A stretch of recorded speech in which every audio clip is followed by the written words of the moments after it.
Yeah, well, welcome. Good morning, good afternoon, good evening, whatever it is where you are. This is Views on the News. Russ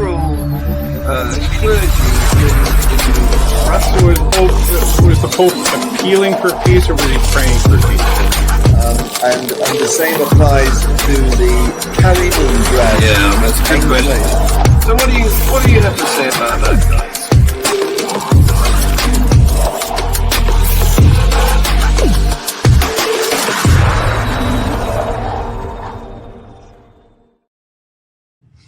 Now, I've had some people who have sort of complained about Global Atheist News, the parent show of this show, because they don't think that, well, they take it, they assume that I am expressing a political view when I'm doing Global Atheist News.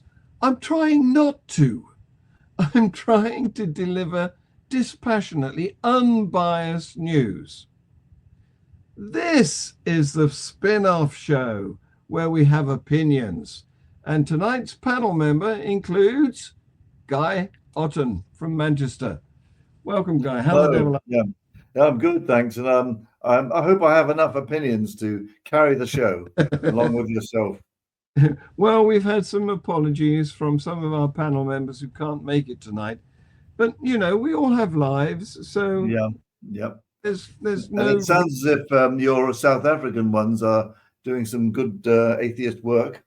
Absolutely. Yeah, they're meeting up with Leo Igwe at the moment. I'm glad you mentioned that because he's visiting Stellenbosch in South Africa. So they're having a lunch with him. Or is it a dinner? I don't know. Yeah, it's probably a dinner because they're on the same time zone as us, more or less. Well, it depends. It depends when you think dinner happens. I think it might happen at a different time in the south of England as it does in the north. Well, that's true. Yes. We don't do main meal at lunch down here. No. We have. Yeah, I mean, I went to an anniversary dinner for my local U3A, which was at 2 o'clock in the afternoon. Yeah. No, that's not the custom down here. It used to be, but we've moved on down here. Yeah. Anyway, that's what they're doing in South Africa. So we don't have any input from them at the moment. Leo Igwe, of course, is an active atheist based in Nigeria who he knows me, I know him. We've had some previous together because we were both involved in the case of what's his name? Mubarak Bala. That's right. Yeah. Who was imprisoned in northern Nigeria for blasphemy. But he's now been released. So there's some good news on that front. Anyway, let's get to today's news and see what we can do to it. There's a lot of video. I think you were with me last week when I explained that news has now become more video orientated. In fact, it's less what you might call mainstream traditional newspaper media based and much more independent, non-professional journalists upstreaming or uploading video from their phones. This is the new world. Well, yeah, we seem to be in it now. Yeah. Anyway, we can't afford to not note that rebel forces have taken over Syria. And the worry is what these rebel forces represent, because there's a lot of Syrians rejoicing that they have escaped from the dictatorship of the previous leader. What's his name? Oh dear. Assad. Yeah, that's right. Yeah. But the new group that's now taking control, even in the capital city, They're called Hayat Tahrir al-Sham, and the trouble is that they have got contacts with the Taliban, the IS, the all of the militant Islamist groups. And although the people in Syria are rejoicing that they have escaped from the boot of the dictator who's been in control of them for 50 years, we don't know whether they've gone from the frying pan into the fire. What do you think? Yeah. It's difficult to tell because this new group has come out of Al Qaeda, Yeah, and still appears to have Islamists in its ranks. yeah, But the leader seems to be making all the right noises, and I don't know whether he's just a smart politician and yeah, realizes he's got to reassure both the international community and also the Syrians that he's kind of overrunning in order to get power, and whether it's a sort of one of these cunning moves or not. So time will tell. But so there is potential for Syria to become a more peaceful country, a bit more democratic, but yeah, we just have to wait and see. It's interesting that Assad appears to have crumbled without hardly a shot being fired. yeah, Well, yeah. there's Absolutely. been minimal resistance. I mean, and it's interesting that because one wonders how many other dictators around the world are really quite vulnerable to being toppled. Yeah, absolutely. What worries me is when the Taliban regained control of Afghanistan, they were saying quite liberal stuff too. Yes, good But point. And of course they've gone back on all that. yeah, Yep. exactly. Mm. Yeah. I So mean, so if you are taking over a country, and I think the thing about Syria is that it's quite disparate. There's lots of different communities, both yes, Shia and Sunni, but Christian and yeah, different sects of Shia and some old minorities, even some Jews. Apparently, I didn't know that. yes, I read it somewhere. yeah, So, and of course, there's the Kurds. Now, the Kurds are running yes, their own independent little statelet there, yes, and they will want to keep control of that. yeah. So I would have thought the obvious solution for a place like Syria is a high degree of federation, Mm-hmm. but we'll see what happens. And it would be brilliant for the whole of the Middle East if they could kick out the Iranians and Hezbollah, Yeah, and make peace with Israel and try and develop because there's potential there to develop a successful country, but well, whether yeah. that happen. Is that wishful thinking? I don't know. Well, it's if it is wishful thinking, I still wish it, even if it is wishful. I mean, we need it. The Middle East desperately needs Absolutely. an end to this perpetual violence that's going on. Absolutely. The trouble is when you have victors that have just deposed a dictator, tends to go to their head a bit. Well, yeah. Well, let's just see. Let's see what happens. Anyway, you mentioned Iran because, of course, they've been supporting the rebels against Bashar in Syria, and of course they're not perfectly white themselves, are they? They're not innocent. Take a look at these two women. They have recently been sentenced to death. In Iran, is this again? Yeah. It just never ends. It's just so depressing. The poor Iranians they suffer so much, these people. Yeah. They've been sentenced. That's Bakshan and Sharifa. And they were found guilty of spreading corruption because they advocated women's rights. Yeah, I mean that's just bollocks, isn't it? It's It's offensive actually to say that. Yeah. I think, yeah, And they're going to be hanged. it's just deliberate and cruel murder. Yeah. So I'm going to play you a video in a minute when I find it. I've got so many I have to scroll. There's been a lot going on, and part of it was in your part of the world, Guy. Yes, well, we were talking about this last week, weren't we? Take a look at this. Yeah. Take a look. Bismillahir-Rahmanir-Rahim. In the name of Allah, the most gracious, the most merciful. All praise and gratitude are for Allah the Almighty, the source of peace, the embodiment of justice, and the grant of honor and recognition. Peace and salutations be upon our noble master, Muhammad Rasulullah sallallahu alaihi wasallam, the Prophet of mercy and justice, who always championed the cause of the oppressed. And peace be upon all the prophets from Adam to Isa alayhi salam, who stood as beacons of hope and guidance of humanity. On this historic and momentous occasion, let me begin by expressing heartfelt gratitude to our little town, Rochdale. Thank you. Thank you for your bold and courageous step in raising the Palestinian flag and acknowledging the Palestinian people's struggle for justice. This act of solidarity will forever stand as a testament to your moral integrity and compassion. Thank you to our local authority for facilitating this profound moment. Your names are now etched into the pages of history as advocates of the truth and justice.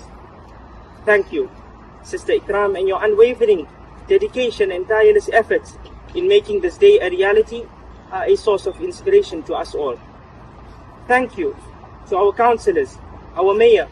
Your steadfast support for this cause by Allah has not gone unnoticed. So Wow. what is that? Yeah, well, we did mention this briefly last week, didn't we? But Yeah. I mean, I live in Rochdale, so I have a bit of a beef with this. And only yesterday I was in the newly renovated town hall at this celebratory dinner, and the town hall is beautiful. Inside is really beautiful. It's just fantastic. It's the first time I've ever been in because it's been closed most of the time I've lived here for renovation. Just put that aside for a moment. What a couple of comments. Firstly, I noticed looks like a Christian minister there. I didn't recognize him. I don't know who he is, whether he's Catholic or C of E. That's a bit worrying. My second comment is this is just an argument for separation of church and state. Yes, the local authority have no business taking sides in any political or military dispute or struggle. No. That's not what their job is, in my view. But the third point I'd like to make is, and that can be made here, is that yes, it is correct. The Palestinians are having a rough time, and I'm concerned about that. And we desperately need a peace settlement that guarantees some freedom and life to the Palestinians, while at the same time also securing Israel's state security. So those things are absolutely vital, and this matter will never be resolved until we can reach some good settlement that meets everybody's legitimate needs and interests. But they are so entrenched in their position. They are, yeah. I can't see how it'll ever happen. No, I don't hold out much hope, I'm afraid. I mean, we have seen some pretty intractable disputes resolved to a certain extent. The Northern Ireland is the obvious solution, but also South Africa. That was another impressive. So it can happen, but one's got one. I mean, this one has been going on for many centuries, in one way or another. Yeah. And of course, the Britain and the sort of Western powers are not without involvement in this matter.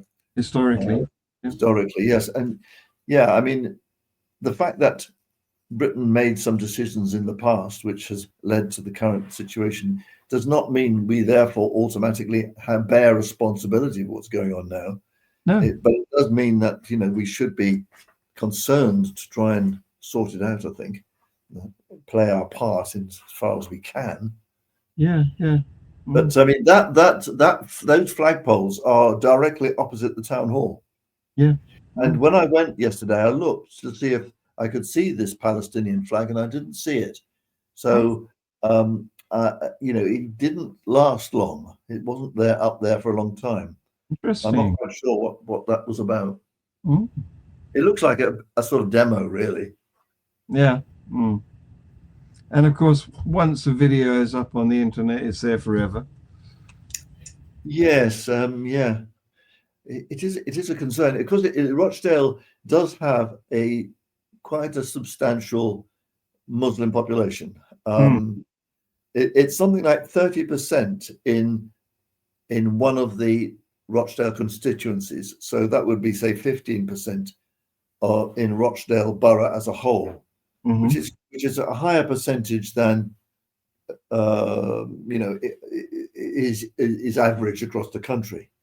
Yeah, it's not the only city or town that has quite a concentration of. Rochdale is certainly one of them. Yeah. Bolton is another, I think. Yeah, and there's Burnley and Blackburn and places like that nearby, and Bolton has a lot of Indians in it, Hindus as well. Interesting. Yes. We don't. I don't think we have. We have one or two Hindus in Rochdale. Very few. Yeah. But it's mostly, I think, Muslims of a different ethnic origin. Yeah, I mean, in Rochdale, it's mainly Bangladeshis, but there are also Pakistanis, and then there are Syrians and others as well. There's Sudanese. I've come across Sudanese. I've come across Eritreans and as I say, Syrians. Obviously, there are also Iranians. Yeah. Many of the Iranians tend to be. A lot of them have converted to Christianity. Yes. Or have abandoned Islam. Yes. In fact, the categorization Arab is very loose description. Yeah, well, also in Rochdale, there's quite a lot of Kurds who would not accept to be called Arabs. Yes, that's right. Yes, and the Iranians certainly wouldn't enjoy being described in that way. No. And the Kurds generally are quite resistant to Islamic extremism, but there are Islamic extremists among them as well, sadly. Yes. So if you want to see Islamic extremism, take a look at what's been going on in the Turkish parliament. Here. Toplantılar yapıyorlar. Son yaptıkları toplantıda yine bir araya geldiler. Tüm Batı Hamas'ı bir terör örgütü olarak görüyor. Şimdi buradan sesleniyorum. Ey İsrail, sen bir örgüt olabilirsin. Çünkü bu Batı'nın sana borcu çok. Ama Türkiye'nin sana borcu yok. Ve Hamas bir terör örgütü değil, topraklarını ve vatandaşlarını koruma mücadelesi veren bir kurtuluş ve bir mücahitler grubu. He is preaching to the rural population of Turkey. That's not how the people who live in the major cities feel. They're very much more Western, but his voters are not.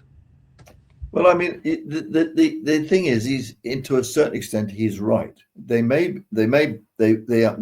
certainly are a terrorist organization from the perspective of the West and Israel, but from the Palestinian perspective, they are part of the liberation struggle. And I think it's right for us to acknowledge that they are part of the liberation struggle. And it brings us straight back to the desperate need to sort this terrible dispute out.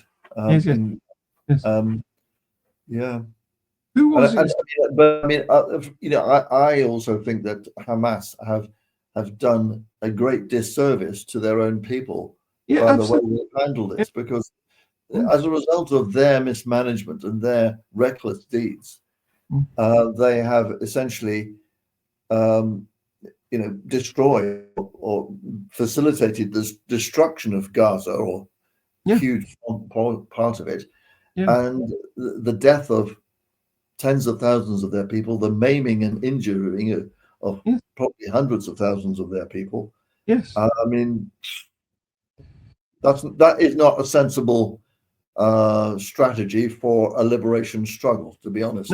Absolutely Um, not. Well, last week we had a woman a Jordanian woman who was speaking at, I think, UCLA, and she was making the point that Hamas do not represent the people of the country where she was born, and it was only by accident that the Western powers at the time had drawn some fairly arbitrary lines that she became Jordanian rather than, well, some other designation.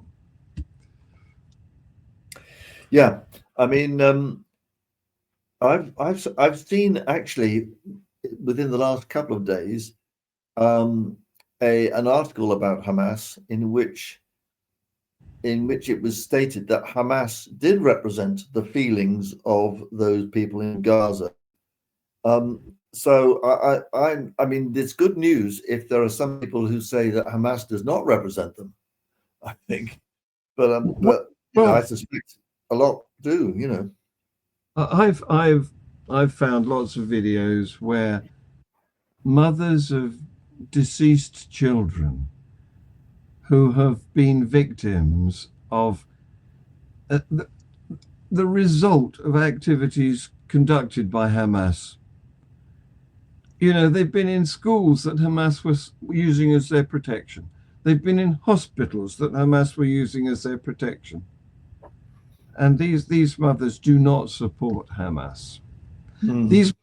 These mothers of Hamas warriors who've lost their sons do Yeah. not support Hamas. Don't really have much choice, because it's a sort of organization that doesn't rely on votes or anything like that.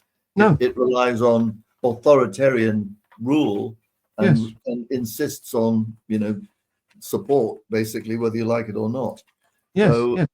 how can you tell whether they are genuinely supported, or not? Indeed. And what's happened in the Western world is Hamas has been conflated with Palestinian, which is not the case. No, because Hamas doesn't have the same authority in the West Bank. I think is it the PLO and other groups run that side of it. Yeah, so they are only really strong in Gaza, as I understand it. Yeah. Yeah. Yeah. But unfortunately, because of the disparity in the military power of Hamas and Israel, and because of Israel's determination to eliminate completely their opposition, to wipe out Hamas entirely, their sympathy for the victims, as they are seen, of this war. Yeah. And unfortunately, in the Western world, many people do not know the ramifications of supporting one side of this binary division. And they're going down what they see as a moral route and supporting what they call Palestine, which actually means Hamas, and perpetuating the whole conflict by their support. Yeah. And this is now spreading to all over the world because, for example, in Sydney, believe it or not, Australia is sort of divorced from the rest of internationalism to an extent. like we were saying before I started recording, New Zealand is almost on a different planet because it's so disconnected with what's going on in the Northern Hemisphere. But this is what's happening in Melbourne. That we have coming of solving the massive problems of hunger that we have around the world. Shame on you!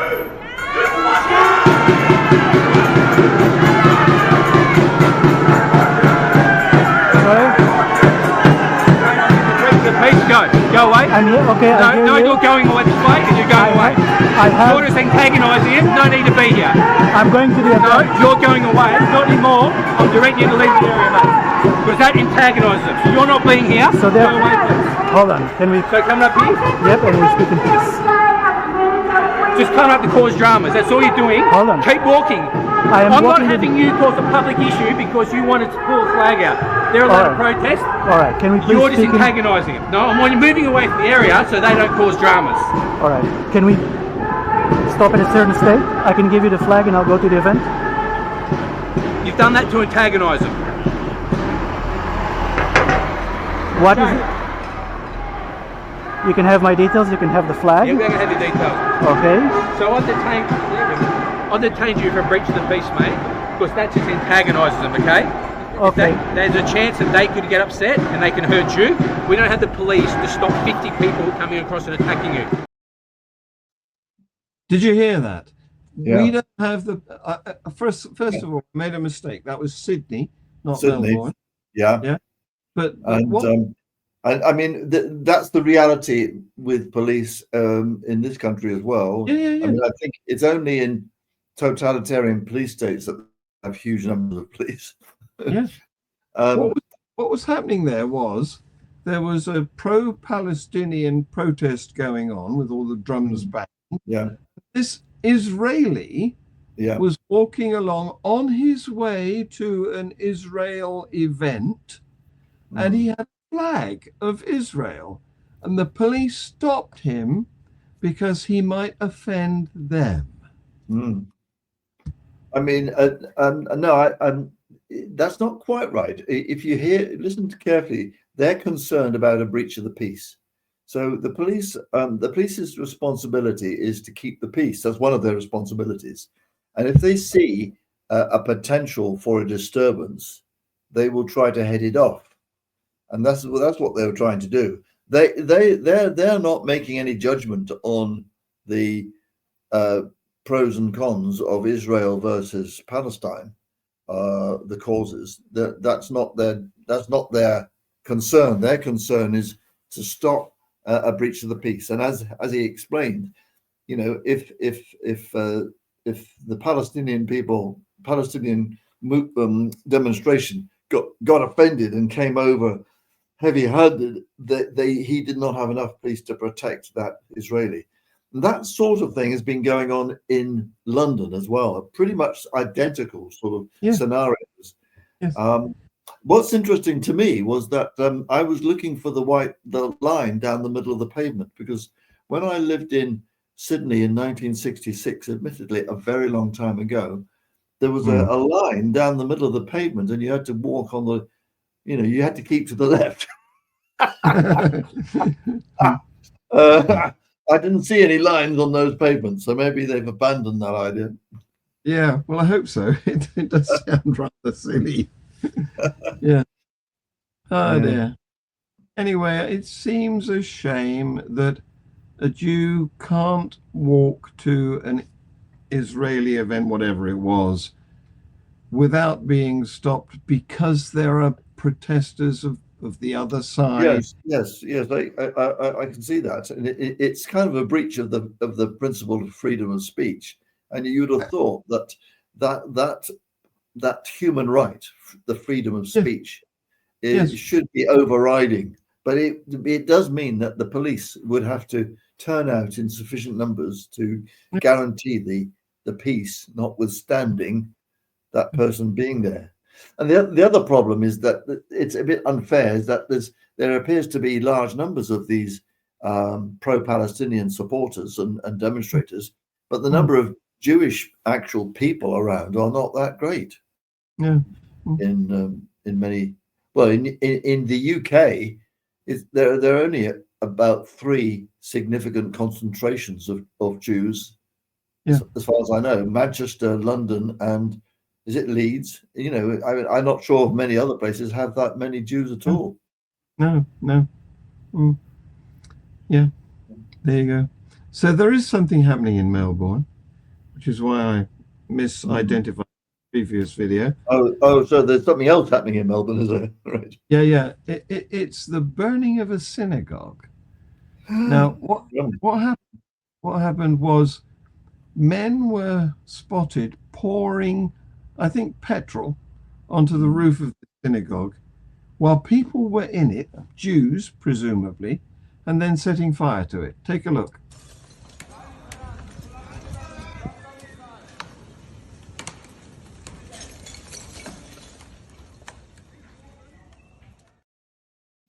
Well, that's terrorism there, right there.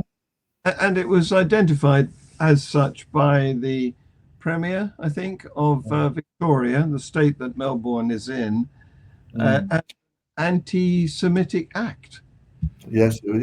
Incidentally, the locals call the place Melbourne, not Melbourne. Melbourne is a place in the UK, isn't it? There's a place called Melbourne. Is there? Yeah. They've The stolen. locals they pronounce it Melbourne. Do they? Yeah. They've stolen a lot of names, or have we imposed them upon them? I don't know. Yeah. So that's very concerning. And of course, in the UK, there have been attacks on synagogues and other Jewish institutions, such that a lot of them now have security guards. Yes. Outside them, and which is very sad that they have to do that. Well, it is. Yeah. It is if they really had any reason to have a faith anyway. Yes, of course, from our perspective, all religion is mythology in any event, and it just causes us a lot of trouble, and we'd be better off without it. Yes, indeed.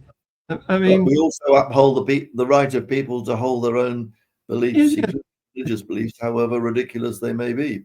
I don't mind people believing in astrology, but what we need is religion to become. And I actually mind that they believe in astrology. I think that's wrong, and it will mislead them, and it will. And if they try and make important life decisions based on astrological projections, they're likely bad decisions. So I think it's not good for them. That's true, and there was an item in the news that I don't have loaded up for this show about a spiritualist who allowed his son to die at age 3 because it's such a horrible story. Take a look at Global Atheist News. This is a Nigerian immigrant who thought that the boy would be reincarnated because of the spiritual beliefs and allowed him to die effectively. Yeah. So, but the thing is that astrology, as far as I'm aware, it's not proselytizing. It's not a missionary position that's trying to make all of us join in under threat. It's not. Well, that's true. They're not legislating for everybody else's morals. Yeah. Which some religions try to do. Well, right, and we can laugh at them without risk of having our heads cut off by a machete. Yeah. So, take a look at the lack of tolerance here. I'm not sure where this is precisely, but it's in this country.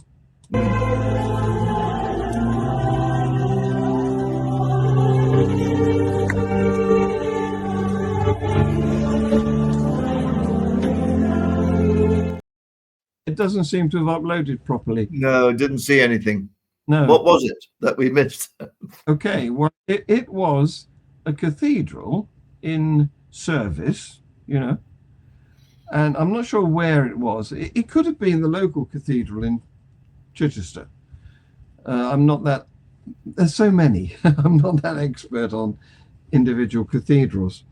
But what was happening is while they were conducting their service, a protest march went up the central aisle holding flags of Palestine and signs saying Jesus was a Palestinian. And it was just desecration, really. Yeah, yeah. Yeah. I mean, what's happening is that the Palestinian solidarity movement is getting so strong that they're staging these kind of demos even in sacred spaces. Or spaces that are sacred to those who are, and I mean, and I think that they will probably find that it's counterproductive. I think they will annoy, upset, and offend more people than they will attract to their cause. But I don't know. But that's what I suspect. So it's a bit like Extinction Rebellion trying to stop tube trains in London. It really, there was a lashback, and they realised they'd made a big mistake because they annoyed people rather than got their message across. Yeah, maybe. Although Christianity, certainly the Anglican version, is in such decline, it's doubtful whether there will be enough of a lashback from the elderly people who still support it. Well, I mean, the interesting thing is that certainly in Manchester, I believe it's the case elsewhere, the cathedrals are doing quite well in terms of congregations. They've got a thriving bunch of often young people going, whereas the local parish churches are dying. So I would imagine there would have been people there, but I don't know. Obviously, I don't know where it is, etc. Yeah. Okay. So on the subject of Anglicanism, the Archbishop has had a difficult week. He has. Poor old Archbishop. Take a look at this. Where the shame of what has gone wrong, whether one is personally responsible or not, must require a head to roll. And there is only, in this case, one head that rolls well enough. I hope not literally. One of my predecessors in 1371, Simon of Sudbury, had his head cut off, and it was then the peasants, the revolting peasants at the time, played football with it at the Tower of London. I don't know who won. It certainly wasn't Simon of Sudbury. Yes, he had to apologise for that, didn't he? Because he was implicitly suggesting that maybe he wasn't personally responsible. Yes. And then referring to revolting peasants is a little bit insensitive wording, you know. Yes. You should have said peasants in a revolt, or in a rebellion or something like that. But revolting has two meanings. Indeed, yeah. He was being too frivolous, really, for the occasion, which demanded apologies and respect to the victims of abuse, whom he had essentially let down personally. I mean, he'd been one of a number of clerics who had let the abuser basically get away with his abuse for too long. Yeah, absolutely. Yeah, and he's now having to take the rap because he's now the Archbishop. Yeah. So, yeah. And he doesn't have my sympathy, I'm afraid. No, I mean, the reality is that this has gone right through all the churches, pretty much, and religious bodies, as far as I can make out. There's hardly a one that has escaped. Certainly, the more authoritarian they are, the more they have descended into this mire. I think that the more free-thinking ones are probably safer. Yeah. Well, if you're wanting free thinking, I've got the opposite to offer you from Miami. Take a look at this. This guy is, he takes pleasure in approaching people on the beaches with messages like this. Baby killer, fuck you, man. Palestine all day. Free Palestine, motherfucker. You a bitch. You're lucky we're in America. I will fuck your shit, motherfucker. Get that shit out of my face. You're lucky we're in America, motherfucker. I will fuck your shit. You're a baby killer. You like to kill babies, motherfucker. You like to kill babies, man. You know that? You don't support nothing but war. You're a nasty human being. Shame on you, man. I will spit on your face right now. Get out of the lobby right now, man. I don't want to see people like you. Get that camera out of my face, man. I'm telling you right now. You dare touch me, you're going to I'm not going to touch you. Get up. You threaten me, and get that camera out of my face. Going to the police and the FBI. Keep on talking. Get that camera out of my face right now. I promise you, man. You don't know me. Over to me. I'm a businessman, too. You hear what I said? You're a nasty human being. It's all recorded. It's all evidence. You're a nasty human being. You walked over and threatened my life. I'm not going to leave. You threatened my life, and I'm going to put you in jail. Keep on talking. You're a nasty human being. You like to kill babies?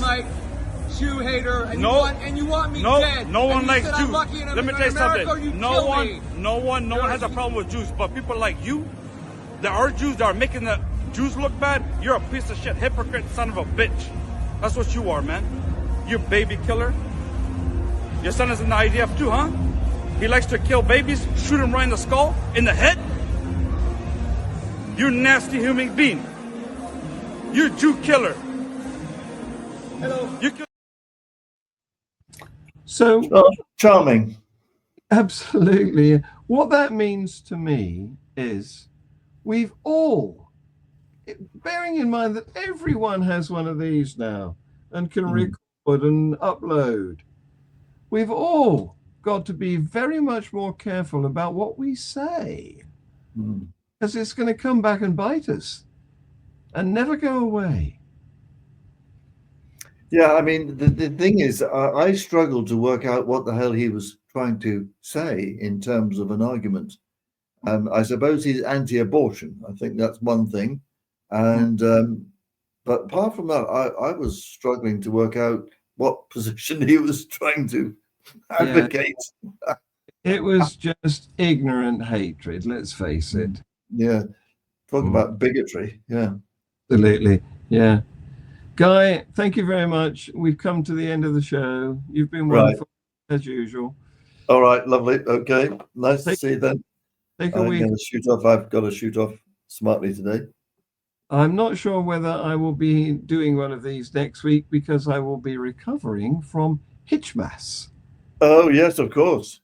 Yeah. Yes, well, I will be on my way home. I probably will have got home, but yeah, maybe not next week. All right. So I'll see you there? Yes, I'll be there. Yeah, yeah. Great. Cheers. Bye-bye.